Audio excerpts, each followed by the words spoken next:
Hello മക്കളെ, ഇന്ന് teacher ഒരു പുതുമയുള്ള കാര്യം നിങ്ങളോട് പറയാൻ വേണ്ടിയിട്ടാണ് വന്നത്. മക്കൾ തമ്മിൽ കണ്ടിട്ടുണ്ടാവൂലേ, എന്ത് ഡയറി എഴുതുന്നത് പഠിക്കാംന്ന്. ഡയറി എഴുതുന്നത് ടീച്ചർ എന്ത് പറഞ്ഞു തരാനാ, ഞങ്ങൾ എന്നും എഴുതാറുണ്ടല്ലോ. ഇതല്ലേ നിങ്ങൾ ഇപ്പൊ ചിന്തിക്കുന്നത്? ആണല്ലേ? എന്നും ഡയറി എഴുതി കൊണ്ടുവരാൻ ആര് പറയും? ടീച്ചേഴ്സ് പറയാറില്ലേ? നമ്മള് അന്നന്ന് രാത്രി ആയിരിക്കില്ലേ മിക്കവാറും എല്ലാവരും ഡയറി എഴുതുക. അന്ന് രാവിലെ മുതൽ നടന്ന കാര്യങ്ങൾ നമ്മൾ എന്ത് ചെയ്യും? ഡേറ്റ് ഒക്കെ ഇട്ട് ടൈമൊക്കെ ഇട്ട് എഴുതി തുടങ്ങും. എന്താ നിങ്ങൾ ഡയറിയിൽ എഴുതാറ്? മിക്കവാറും കുട്ടികൾ എന്താണ് എഴുതാറ്? എന്തായിരിക്കും?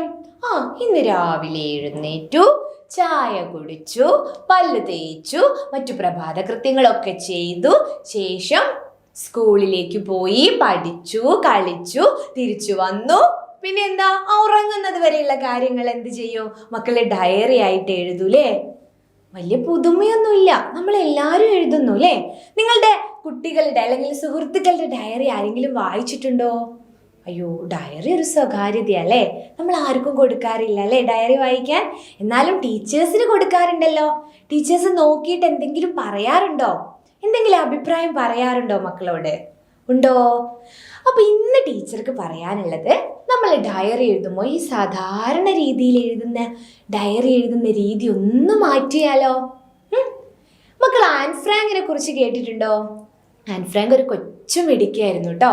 ആൻ ഫ്രാങ്കിന് ഒരു ഡയറി ഉണ്ടായിരുന്നു. ആ ഡയറിയുടെ പേരെന്തായിരുന്നു എന്നറിയോ? കിറ്റി.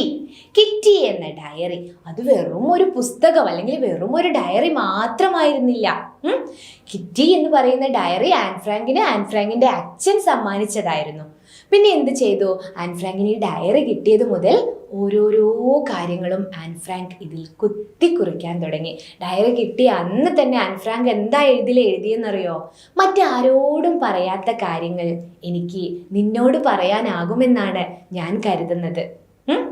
മറ്റാരോടും പറയാനാവാത്ത കാര്യങ്ങൾ പോലും എനിക്ക് നിന്നോട് പറയാനാവുമെന്നാണ് ഞാൻ കരുതുന്നത് എന്ന്.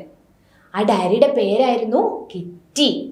ജർമ്മനിയിലുള്ള ഒരു കുട്ടിയായിരുന്നു ആൻ ഫ്രാങ്ക്. രണ്ടാം ലോക മഹായുദ്ധകാലത്ത് നടന്ന വലിയ വലിയ പ്രശ്നങ്ങളില്ലായിരുന്നോ അല്ലേ? ആ സമയത്ത് ദുരിതവും കഷ്ടപ്പാടുകളും അവരനുഭവിച്ച യാതനകളും എല്ലാം എന്ത് ചെയ്തു?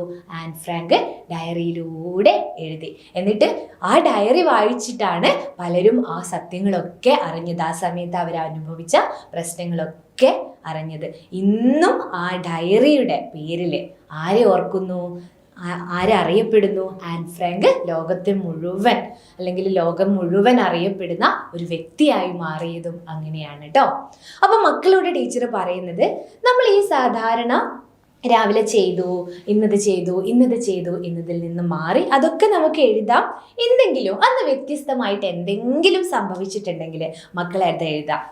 ടീച്ചറുടെ വീട്ടില് ഒരു കുഞ്ഞി പൂച്ച ഉണ്ടായിരുന്നേ. ടീച്ചർ കുഞ്ഞായിരുന്ന സമയത്ത് ഒരു കുഞ്ഞി പൂച്ച. ഒരു ദിവസം ടീച്ചർ സ്കൂളിൽ പോകുന്നതിൻ്റെ മുൻപ് ടീച്ചർ എന്ത് കണ്ടിട്ടുണ്ടായിരുന്നു? ആ പൂച്ചക്കുട്ടിയെ കണ്ടിട്ടാണ്. ആ പൂച്ചക്കുട്ടിയെ വീട്ടിൽ ഇരിക്കുന്നത് അല്ലെങ്കിൽ അവിടെ നിന്ന് കളിക്കുന്നത്, കുഞ്ഞിപ്പൂച്ചയും അമ്മയും മക്കളും കൂടെ കളിക്കുന്നത് കണ്ടിട്ടാണ് ടീച്ചർ അന്ന് സ്കൂളിലേക്ക് പോയത്. അപ്പോൾ ടീച്ചർക്ക് നല്ല സന്തോഷമായി. ടീച്ചർ നമ്മൾ കഥയൊക്കെ പറയില്ലേ പൂച്ചകളോടും അല്ലെ? വീട്ടിൽ എന്തെങ്കിലും പെറ്റൊക്കെ ഉണ്ടെങ്കിൽ അതിനോട് കഥയൊക്കെ പറഞ്ഞിട്ടാണ് നമ്മൾ സ്കൂളിലോ എവിടെയെങ്കിലും ഒക്കെ പോവാറില്ലേ? അതുപോലെ അന്ന് ടീച്ചർ എന്ത് ചെയ്തിട്ടുണ്ടായിരുന്നു? ആ കുഞ്ഞി പൂച്ചയോട് അങ്ങനെ ടാറ്റയൊക്കെ പറഞ്ഞിട്ടാണ് ടീച്ചർ പോയത്. പക്ഷെ തിരിച്ചു വരുമ്പോഴേക്കും ആ പൂച്ചയുടെ കഴുത്തിൽ ആരോ, ഒരു നായോ അല്ലെങ്കിൽ കുറുക്കനോ അങ്ങനെ എന്തോ ഒരു ജീവി കടിച്ചിട്ടിട്ടുള്ള ഒരവസ്ഥയായിരുന്നു ടീച്ചർ കണ്ടത്. അന്നത്തെ ഡയറിയിൽ ടീച്ചർ എഴുതി വെച്ചത് എന്തായിരുന്നു എന്നറിയോ? എനിക്ക് ഏറെ പ്രിയപ്പെട്ട ഒരു പൂച്ചക്കുട്ടി ഉണ്ടായിരുന്നു. എൻ്റെ കൂടെ കളിക്കാനും ചിരിക്കാനും ഞാൻ ഭക്ഷണം കൊടുക്കുകയൊക്കെ ചെയ്യുന്ന ഒരു പൂച്ചക്കുട്ടി.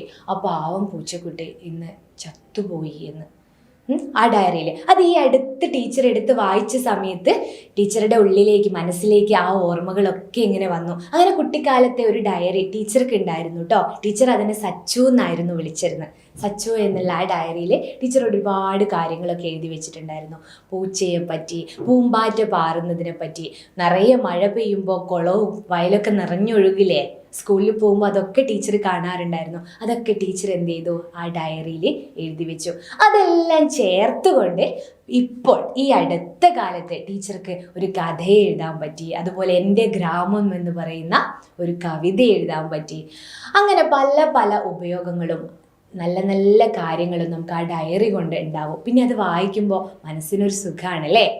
മക്കൾ ഇപ്പം എഴുതുന്ന ഡയറി കുറച്ച് കഴിയുമ്പോൾ എന്തായി മാറും? ഒരു കഥയോ കവിതയോ ലേഖനങ്ങളോ ഒക്കെ ആയി മാറാൻ നിങ്ങളെ സഹായിക്കും. പിന്നെ അത് മാത്രമല്ല, ഈ എഴുത്ത് ശീലം ഏറ്റവും നല്ലതാണ്. വായനയിലേക്കും മറ്റൊരു ലോകത്തിലേക്ക് നിങ്ങളെ കൂട്ടിക്കൊണ്ടുപോകാൻ എന്തിന് കഴിയും? ഈ ഡയറി എഴുത്തിന് കഴിയും. അപ്പോൾ നിങ്ങളുടെ ഡയറി എഴുത്തിൻ്റെ ശീലം അല്ലെങ്കിൽ ആ രീതി രൂപം ഇന്നു മുതൽ നിങ്ങൾ മാറ്റാനൊരു ശ്രമം നടത്തുമോ? രാവിലെ എണീച്ചു, പല്ല് തേച്ചു, ചായ കുടിച്ചു, ടീച്ചർ നാളെ ചീത്ത പറയും എന്ന് കരുതി മാത്രം എഴുതുന്ന ഡയറിയെ നിങ്ങളുടെ ഒരു സ്വകാര്യ സ്വത്തായിട്ട് മാറ്റിയെടുക്കാൻ എൻ്റെ മക്കൾക്ക് കഴിയില്ലേ? അപ്പോൾ എല്ലാവരുടെയും ഡയറി വ്യത്യസ്തമാവട്ടെ, എന്നിട്ട് പുതിയൊരു ലോകം ആ ഡയറിയിൽ നിന്നും ഉണ്ടാവട്ടെ എന്ന് ടീച്ചർ ആശംസിക്കുകയാണ്.